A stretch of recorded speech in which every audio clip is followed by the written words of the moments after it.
If you notice the same image twice, it is only the lighthouse beam sweeping past again. Let it come. Let it go. Let your pulse slow to the rotation period of a black hole the size of a tear. We will discover today what happens when someone decides to listen to the stars instead of merely looking at them. And we will take our time discovering it, because sleep loves leisure the way gravity loves mass. I'm not talking about the ordinary hush of night. I'm talking about the hush that lives inside the hush. The pocket of silence that opens only after the last dog has stopped barking and the last fridge has clicked off. The last notification LED has stopped blinking and the last car tire has cooled from the day's friction, shrinking by 0.5 millimeter with a sigh only moths can hear. That was the hush that found Mara every night at 2317. And that was the hush she trusted more than any human voice, more than any lullaby that had ever been sung in the cracked voice of a well-meaning adult who secretly feared the dark. Mara was 27 Earth years old, but she measured her age in nights. 9,855 nights, since the afternoon her father first lifted her toward the sky and said, "Look, little star sweep. There's Cassiopeia." And 1,460 nights, since the evening her mother closed the hallway door so softly that the click sounded like the period at the end of a sentence. Neither of them wanted to finish. Nights were her vertebrae. They clicked into place one after another, allowing her to bend over the mop, over the bucket, over the radio console that no radio engineer bothered to maintain anymore, without ever breaking. The observatory had been built on the shadow side of an unnamed mountain, in the final year of a decade that had grown tired of naming things. The astronomers had since migrated to deserts where the air was drier and the city lights had not yet learned how to climb over the horizon like trespassers. They left behind dishes the color of neglected coins, corridors that smelled of copper dust and ozone, and a single job opening for a night shift cleaner whose duties were listed in a font so small that only someone willing to kneel could read them. Mara knelt, read, signed her name, Mara E. Eklund, the E standing for nothing, a silent tooth between two vowels, and began her employment on the first night of winter, when the mountain snow had the texture of sifted starlight, and the access road was already forgetting how to be a road. Her contract said, sanitize surfaces, but her real job, the one she invented for herself during the second week, when she realized no supervisor would appear before dawn, was keep the building from forgetting why it was built. So every night she polished the parabolic dish's control rails until they mirrored the Milky Way with such fidelity that the galaxy seemed to be checking its reflection for crumbs after a cosmic meal. She wiped the fingerprints of long-departed astrophysicists from the brass handrails, fingerprints that had once gripped the same rail while someone whispered, "We might have just found water in the atmosphere of a planet 800 light-years away," a sentence that still echoed in the metal like a seashell, preserving the shape of an ocean that has moved on. She vacuumed the carpet in the conference room where the map of the known universe had been projected so many times that the fabric still held a faint afterimage of the Bouteille's void, a region so empty that if the solar system were placed in its center, we would not have known there were other galaxies until the 1960s. She emptied wastebaskets that contained coffee-stained printouts of gamma-ray burst spectra, papers creased by the nervous hands of postdocs who had stayed up until the small hours trying to convince themselves that the universe was not about to end without giving at least 24 hours notice. And when all the sanitation was finished, She spoke to the sky in a whisper that sounded like static, because static is the voice of everything that is too far away to be distinguished, and Mara felt at home in the undistinguished. The observatory's largest dish, 32 meters across, was mounted on an equatorial axle that still rotated even when no one told it to, the way an old dog circles 3 times before lying down in a spot where another dog once slept. The motors that drove the axle drew less power than a toaster. The mountain's wind did most of the work. Pushing the dish the way a mother's hand might guide a child across a street the child is not yet convinced is dangerous. Mara liked to stand beneath the dish when it tilted to its lowest elevation, the edge only centimeters above her hair, so that she could pretend she was wearing a crown of steel petals that had decided to close in slow motion. If she pressed her ear to the nearest support strut, she could hear the faint groan of metal expanding or contracting by micrometers, a sound like a whale translating itself into a language of temperature. Astronomers call such movement thermal stress, but Mara thought of it as the dish dreaming of being a ship, dreaming of leaving the mountain and sailing the interstellar medium the way ancient mariners sailed uncharted oceans, guided by constellations that were younger then than the observatory is now. On clear nights, the stars looked so close that she could imagine reaching up and adjusting one that had slipped a little to the left, the way a gallery attendant might straighten a crooked frame. She knew, of course, that the nearest star was 4.2 light-years away, which meant that the photons hitting her retina had left their source before she had learned to read, before she had learned that her father's cough was not merely a cough, before she had learned that some voids are so large that if you drove a car across them at 100 kilometers an hour, it would take longer than the age of the universe to reach the other side, and even then you would run out of petrol somewhere around the first supercluster. Knowledge, however, is not the same as feeling, and the feeling that visited her most often was that the sky was a ceiling someone had painted while she was busy being born, and that if she stared long enough, the paint would still be wet and she could leave a fingerprint in the pigment of a nebula.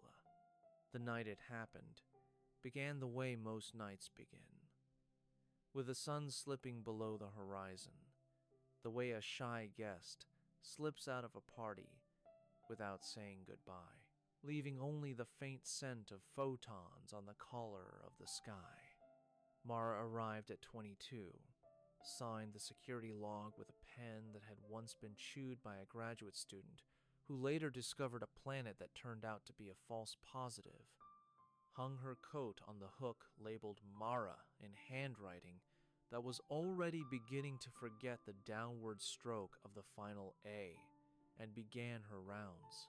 She emptied the wastebasket in the control room, where a sticker warned, "Do not eat or drink near the equipment," in 4 languages, one of which was Latin, as if the equipment might be tempted by the offer of a 2,000-year-old snack.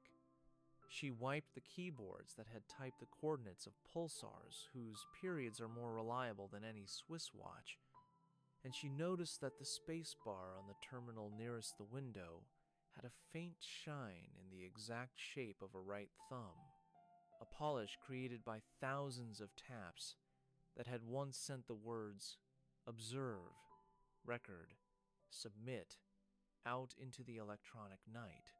She vacuumed the corridor that smelled of copper dust, the copper mined from deposits that formed when the universe was only a few minutes old and had just invented the concept of nucleosynthesis, the same process that locked tiny amounts of stardust into the hemoglobin of every human who would ever live, so that when Mara bled through a paper cut, she was returning copper to the stars, with interest compounded over 13 billion years. By 2310, she had reached the small equipment room tucked behind the dish's primary support pillar, a room the size of a walk-in closet that contained spare cables, spare hope, and one cathode ray monitor left over from an era when screens were deeper than they were wide, the way certain oceans are deeper than the continents are wide. The monitor had not been powered on in 6 years. Its power LED was the color of a dying firefly, and the label on the back claimed it had been manufactured in West Germany, a country that no longer existed in any atlas younger than Mara. She opened the door, intending only to deposit a new box of lint-free wipes on the shelf beside the box of unused coaxial connectors that looked like tiny bronze donuts waiting for a tea party that never arrived. Instead, she heard the hush, inside the hush, arrive 2 minutes early, folding itself into the room the way a cat folds itself into a cardboard box that is mathematically smaller than the cat. The monitor woke without a power cable, the way a sleeping volcano wakes when the dream of eruption becomes stronger than the crust of the world. The screen displayed a single line of green text that glowed like the first shoot of spring after an impossibly long winter. 711-23294-143.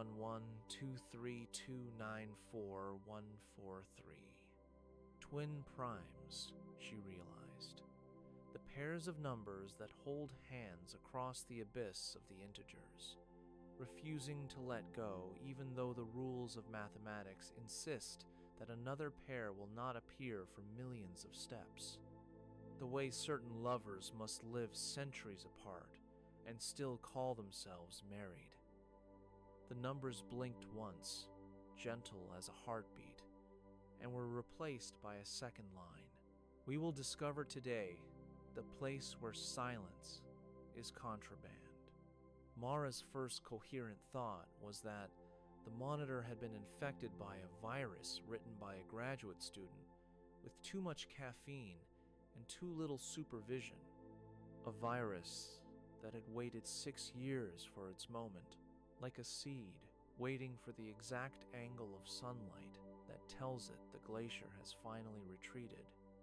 Her second coherent thought was that the room had become quieter than the inside of a black hole. The kind of quiet that makes particles pop into existence simply because the universe is embarrassed by how empty it feels. She touched the screen. It was warm, the temperature of skin that has just been kissed by someone who expects nothing in return.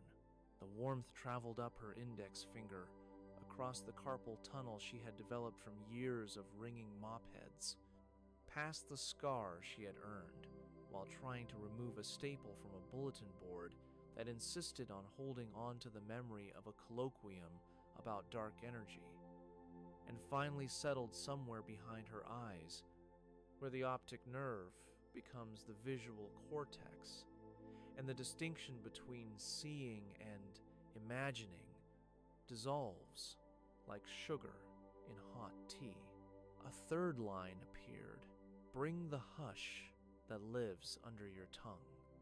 Mara became aware that she had, indeed, been carrying a hush under her tongue for as long as she could remember, a hush that tasted faintly of copper dust and of the last sentence her father had spoken before the cough became a sentence of its own.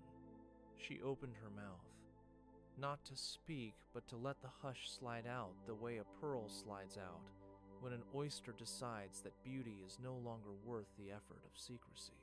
The monitor brightened, not in the way that screens brighten when you turn a knob, but in the way that moonlight brightens when clouds decide to step aside and let the cratered face of the moon remember that it once was magma.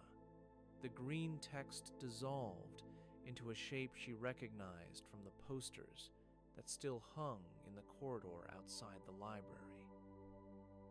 A regular dodecahedron, one of the 5 Platonic solids, a shape that the ancient Greeks associated with the quintessence the fifth element that filled the universe beyond earth, air, fire, and water, the element that medieval alchemists tried to distill by boiling starlight in retorts made of hope and borrowed time.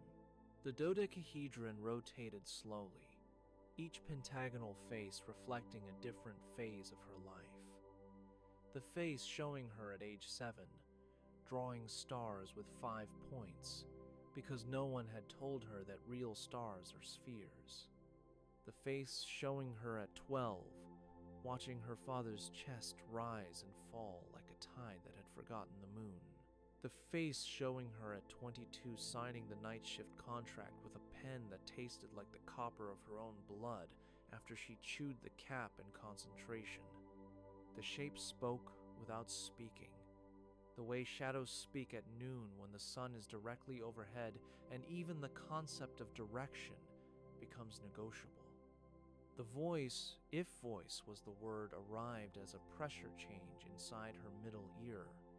The same pressure she felt when an elevator began its descent, but gentler, as if the elevator were descending through honey rather than through a shaft of concrete and steel. The message was not in words, but in topology, in the way the dodecahedron folded and unfolded until it became a Mobius strip of meaning.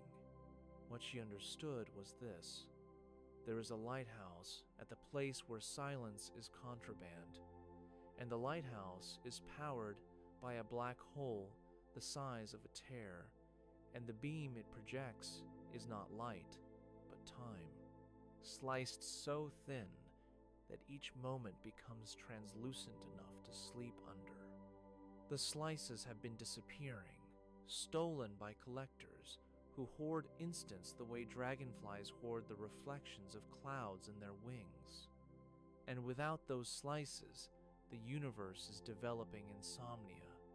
Stars rubbing their photospheric eyes, planets yawning off course, comets forgetting their perihelia and drifting like aimless thoughts that have misplaced the thinker. The caretaker of the lighthouse needs someone who can carry silence across a border where customs officers confiscate anything that does not ring like currency, and Mara's particular hush polished nightly by solitude, cataloged in the absence of applause, has passed every test except the final one: the willingness to leave the throat where it has lived for 27 years. She did not decide. Decision implies weighing, and weighing implies scales, and scales imply a place to stand outside the gravity of the moment. Instead, she simply leaned forward until her forehead touched the screen, and the screen tasted the salt of her skin and decided that she would do. The dodecahedron collapsed into a single point, the color of copper before it oxidizes, a color that exists for only a few hours in the life of a penny, and for even less time in the life of a star. The point expanded not into light, but into absence, a pupil dilating to admit the night. The monitor went dark, the way a candle goes dark when the wax remembers it was once part of a comet's tail. The room returned to ordinary shadow, the kind that can be banished by a 40-watt bulb, but the hush under her tongue was gone, and in its place, she felt the shape of a key that had no teeth, only smooth edges, the kind of key that opens locks made of forgetting. The rolling chair was behind her knees before she realized she had sat. The cushion exhaled, releasing the scent of every person who had ever waited in this room for a signal that refused to arrive on human schedules. She closed her eyes, not because she was tired, but because the next step required the kind of seeing that functions best in darkness. Somewhere in the corridor, a clock ticked, but the ticks were irregular, as if time itself had developed a limp from carrying too many expired calendars.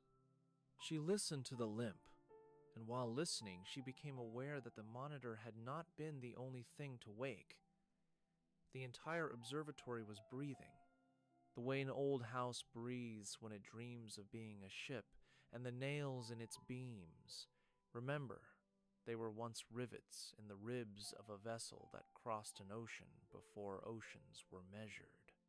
The breath traveled through the copper pipes, through the coaxial cables, through the fiber optic veins that carried data like platelets, carrying oxygen to parts of the sky that had anemic horizons. The breath reached her, and she breathed back, exchanging the air of her lungs for the air of the building, a transaction that left her lighter by approximately 21 grams, the weight famously lost by the dying, and apparently by the departing. When she opened her eyes, the equipment room had grown larger, or perhaps she had grown smaller, the way Alice grew smaller, but without the inconvenience of a bottle labeled "Drink Me." The walls were farther apart, and the ceiling was higher, and the spare cables on the shelf had arranged themselves into a nest that cradled an egg made of vacuum. The egg pulsed gently, the way a heart pulses when it is unsure whether the next beat will be answered. She reached out, not to touch, but to let the egg know that she had noticed, the way one notices a neighbor's porch light that has been left on for 3 nights straight and begins to worry that the neighbor has forgotten how to come home. The egg responded by cracking, not with sound, but with absence, a fracture that leaked the kind of darkness that astronomers call dark, only because they have not yet stayed up late enough to see its true color, which is the color of every lullaby ever sung, condensed into a single drop of ink, diluted by tears of joy. The darkness pooled at her feet, rose to her ankles, and she understood that it was not drowning her but fitting her for shoes made of shadow, shoes that would allow her to walk across the hematite plane that lay on the other side of the doorway that had appeared where the monitor once stood. The doorway was not rectangular. It was the exact shape of the hush she had carried under her tongue, a shape that cannot be drawn with rulers or compass, but only with the exhalation that follows the last word of a bedtime story. She stepped through, and the threshold tasted like the copper of her father's last coin, the one he had pressed into her palm on the day she signed the night shift contract, saying, "Keep this for an emergency," though neither of them had specified what kind of emergency could be solved by currency minted in a year when the stars were in slightly different positions. The coin was still in her pocket, and as she crossed the threshold, it warmed, not from body heat, but from the friction of moving from one narrative to another, a journey that generates sparks, too cold to burn, but bright enough to read by, if what you are reading is the book of your own pulse. The hematite plane stretched in every direction, a mirror polished by the feet of things that have no feet. The sky above was the color of slow lightning, lavender and rose, crawling across a firmament that felt lower than a bedroom ceiling, painted with glow-in-the-dark stars that have lost their charge decades ago, but still insist on glowing in the memory of anyone who once believed that ceiling was the sky's true location. The air, if it was air, tasted like the word hush, sounds when you remove the who and keep only the shoe, a flavor that can be translated as almost, but never as a rival. She breathed it, and her lungs replied with a sigh so content it embarrassed her, the way a cat is embarrassed when it purrs so loudly it wakes the human who was supposed to remain asleep and therefore available for kneading. Above her, the dodecahedron reappeared, but now it was the size of the moon, rotating slowly enough that each face took approximately 900 heartbeats to pass overhead, A period of time that feels shorter than a second when you are falling asleep, and longer than a lifetime when you are waiting for the next heartbeat to confirm that the previous one was not the finale. The lighthouse appeared on the horizon, not because it grew taller, but because the plane grew shorter, the way a pillow grows shorter when you fluff it, and the feathers decide to occupy more volume by agreeing to be less dense. The lighthouse was white, the way bone is white, after it has been cleaned by centuries of sand and starlight, and its beams swept not across water, but across time. Slicing it, the way a deli slicer cuts translucent sheets of prosciutto that you can almost see through, but not quite, each slice fluttering to the ground and landing with a soft HP that sounded like the first syllable of a word that had decided to remain unborn. The slices piled until they formed a path, and the path led to the lighthouse door, which was painted the color of insomnia just before it gives up and allows sleep to enter through the window that was left open for the cat that never came home. She walked. The hematite reflected her feet, but the reflection was delayed by half a second, so she appeared to be following herself, a procession of one that had memorized the gait of its leader. With each step, the shoes made of shadow grew more comfortable, molding to the arch of her foot the way a lullaby molds to the curve of an ear that has never heard the lullaby before, but recognizes it anyway. The path of time slices sang beneath her, each note a major seventh above the previous, an interval that wants to resolve but has been trained by jazz to enjoy the suspense. She counted the steps without counting, the way one counts breath when the goal is not to reach a number but to forget that numbers exist, and somewhere around the step that corresponded to her 7th birthday, the lighthouse door grew large enough to admit a doubt. And around the step that corresponded to her father's last breath, the door grew large enough to admit a certainty, and by the time she arrived, the door was exactly the size of her need to know what happens next when next has been canceled due to lack of interest. The handle was not a handle. It was the negative space where a handle had once been, a silhouette that invited her to insert her hand into the absence and turn the emptiness. She did, and the door swung inward without a sound, because sound had been confiscated at the border, along with anything that could be used to bribe a memory into testifying against itself. Inside, a spiral staircase wound downward, not upward, as if the lighthouse were inverted, its beacon buried somewhere beneath the hematite plane, the way certain truths are buried beneath the crust of conversation, glowing softly and warming the undersurface of what we pretend to believe. The stairs were made of the same copper that had lived in her father's last coin, and each step played a note, a major third, a minor seventh, a suspended fourth, the chord progression of a lullaby that had been composed by the first creature who ever closed its eyes and trusted that the world would remain in orbit while it dreamed. She descended, and the notes lingered in the air, stacking like blankets until she was wrapped in a chord that resolved only when she forgot to listen for the resolution, the way a sleeper forgets to listen for the alarm that has been mercifully canceled. Halfway down, she met the caretaker. The caretaker looked like the silhouette of a child drawn by someone who had only heard children described in rumors passed from star to star, the way rumors of water are passed across deserts until they arrive as mirages too polite to disappoint.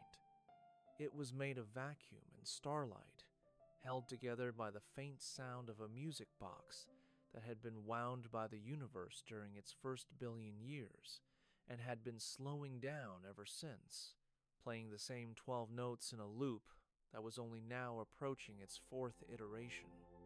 Where eyes should have been, two tiny accretion disks spun, feeding on dust motes that might once have been planets, moons, or simply the punctuation marks of sentences that had decided to become spherical instead of linear. The caretaker spoke without moving, the way shadows speak at noon when the sun is directly overhead and even the concept of length becomes negotiable. The voice arrived as a change in barometric pressure inside her paranasal sinuses, a weather front of meaning that brought with it the scent of nebulae cooling into stars, a scent that can be described only as almost, but never as enough. Silence is contraband here, the caretaker said, though said is a simplification for a process that involved modulating the density of nothing until nothing became a carrier wave. Carry it carefully, or customs will confiscate it and use it to pay the debt they owe to the collectors, who steal slices of time and sell them by the picosecond to beings who believe that owning a moment is the same as understanding it. The caretaker extended a hand that was not a hand but a pocket of lower entropy, and Mara placed her jar, the one labeled Tuesday Night, 2317, Observatory Corridor, into the pocket. The jar dissolved, releasing the hush that she had been saving for years, a hush that smelled faintly of copper dust and of the last sentence her father had managed to speak before the cough became the only speaker left in the room. The hush pooled, rose, and wrapped itself around the caretaker's outline, the way a shawl wraps itself around the shoulders of someone who has just realized that winter is not a season, but a profession. The caretaker nodded, a gesture that bent space-time by exactly one plank length, enough to acknowledge receipt without altering the bookkeeping of the cosmos. The lighthouse engine is below, it continued. But the engine is not a machine, in the way that your heart is not a machine. Even though cardiologists speak of valves and pressures and electrical conduction, the engine is a black hole the size of a tear. And the tear is not saline, but the concentrated salt of every moment that has ever been cried by someone who looked at the sky and understood that the sky does not look back. The hole spins, and the spinning drags time around it, the way a spoon drags honey around itself. When you stir tea, you have forgotten to sweeten, because the conversation was sweeter than any sucrose could be. The beam projects these slices of time into the universe, and the universe uses them to dream, the way a sleeper uses the plot of a forgotten film to construct a dream that feels original until the moment of waking, when the credits roll and the name of the director is always illegible. The caretaker stepped aside, and the staircase continued downward, but now each step was transparent, made of crystallized moment, and beneath them she could see the engine, a sphere of perfect darkness surrounded by a halo of light that was not a mission, but the glow of time being stretched thin enough to read by. She descended the remaining steps, and each one dissolved after her foot lifted, the way footprints dissolve in surf that has decided to reclaim the boundary between land and sea, a boundary that exists only because both parties agree to pretend. At the bottom, she stood on a platform of polished causality, a surface that reflected not her face, but her entire timeline, compressed into a single frame that looked like a photograph taken from the inside of a mirror. The black hole hovered at the center of the chamber, held in a cradle of gravitational equipoise, the way a jewel is held in a setting that knows the jewel is more valuable than the hand that will wear it but refuses to confess. The beam swept overhead, and she saw slices of her own life projected against the curved wall. The moment she first noticed that stars twinkle because the turbulence in Earth's atmosphere bends their light. The moment she realized that her father's cough was not a sound but a countdown. The moment she understood that loneliness could feel like a second skeleton growing inside the first and wearing it like a costume. The slices were translucent, and through them she could see the slices of other lives. A child in a city she had never heard of, pressing her nose against a window because the window was cold, and the cold proved the window was real.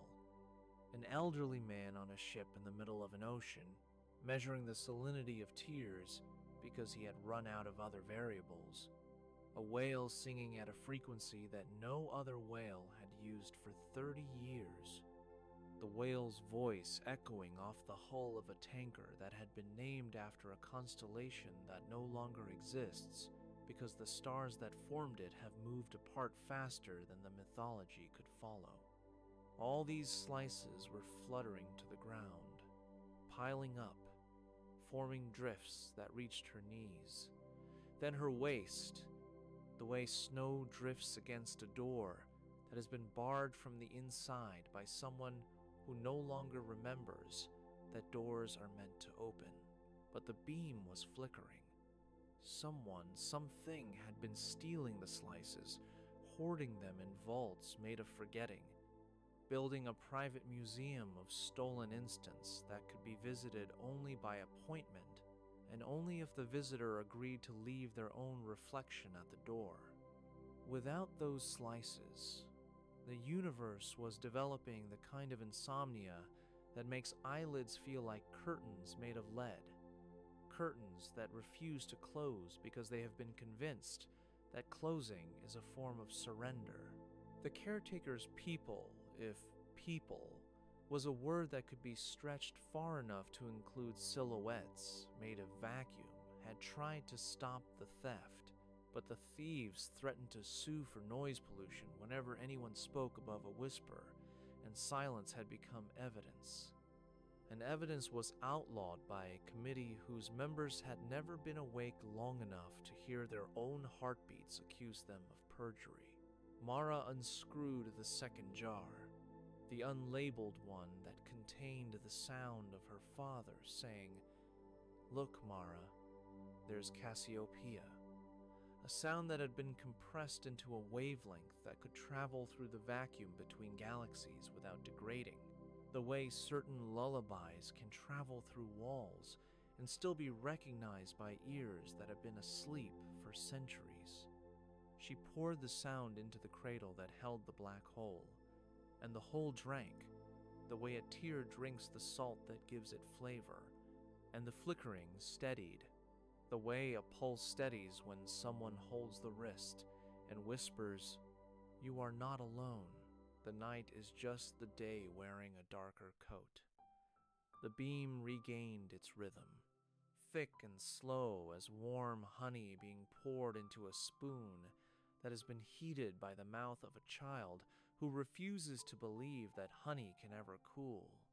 She felt the lighthouse sigh in relief, a sensation that traveled up the spiral stairs and out into the hematite plain, where the slow lightning paused mid-crawl, surprised by the unexpected nap that had been scheduled without its consent, but that it decided to accept anyway because even lightning grows tired of being fast. The caretaker appeared beside her, though appeared is a simplification for a process that involved folding the dimension of arrival until it overlapped with the dimension of already being there. "You may stay," it said, "but staying means forgetting the shape of your own name, the way a wave forgets the shape of the shore it has been named after, the way a dream forgets the sleeper who gave it asylum." The caretaker extended the pocket of lower entropy, and Mara felt the weight of her name, Mara E. Eklund lift from her shoulders like a coat that has been worn through so many winters that the lining has become a map of every place the body has shivered. She saw the name hover in the air, saw the letters rearrange themselves into the constellation Cassiopeia, saw the constellation fold into a paper boat that sailed into the black hole and emerged on the other side as a single star. Polaris, the one her father had first pointed to. The one that had not moved in the sky even though everything else had been drifting apart faster than love could follow. She understood that the trade was fair, the way certain dreams are fair when they offer you the gift of flying in exchange for the memory of ever having walked. She nodded, and the nod was a complete sentence that contained every clause she had ever needed to utter. The caretaker caught the star, her name, her past, her reflection, and pressed it into a small glass marble that warmed instantly to body temperature, the temperature at which stories decide that they would rather be held than told. The marble pulsed once, twice, the way a heart pulses when it is introduced to a body that has never been asked to beat for anyone else. "Keep this," the caretaker said, "but know that keeping is not the same as possessing. The way holding a lullaby is not the same as owning the sleep that the lullaby was invented to invite." With us, the platform beneath her feet began to rise, carrying her back toward the spiral staircase. But the staircase was now a spiral of light. Each step, a photon that had been convinced to behave like a plank in a staircase, because photons are polite when asked nicely by someone who has given up her name for the sake of strangers she will never meet. She climbed, and the notes of the lullaby rearranged themselves into a farewell chord that resolved into silence so complete it felt like velvet laid over the world, the kind of velvet that absorbs sound so thoroughly that even the idea of echo becomes embarrassed and decides to leave the party early. At the threshold of the lighthouse door, she turned back. The caretaker was already fading, its outline becoming the same color as the space between stars. But the black hole winked, a slow, gravitational wink that promised to remember her by the taste of her silence, the way a lover remembers by the shape of the absence left in the mattress when the lover who slept there has gone to make coffee and will never return because the coffee has decided to brew forever and the morning has agreed to wait. She stepped onto the hematite plane. The lighthouse dissolved behind her, its last beam slicing one final slice.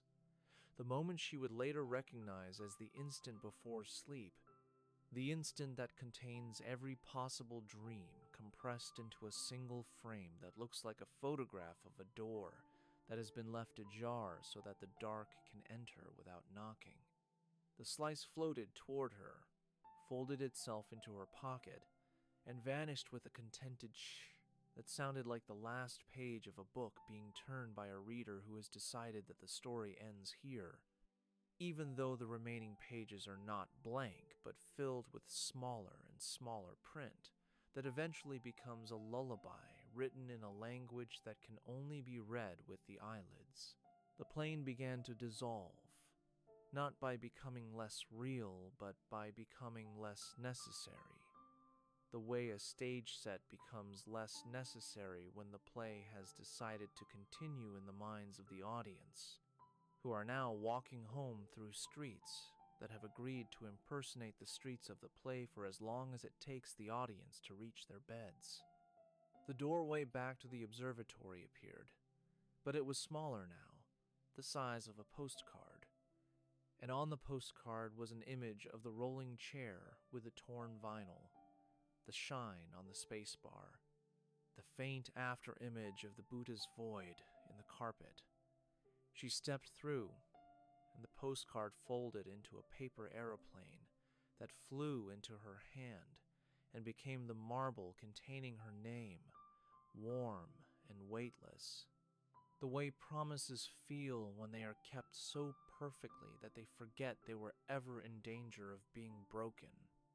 The monitor was dark again, The way a candle is dark when the wax has solidified into a shape that remembers the flame but refuses to admit that the flame has left. The cables were still asleep, curled like snakes that have been told the story of Eden and have decided that Eden was overrated because it did not contain copper. The wall clock read 23:18, the way a sentence reads itself after the speaker has fallen silent and the listener has agreed to supply the missing words. Somewhere in the corridor, a janitor's radio played a song she had never liked.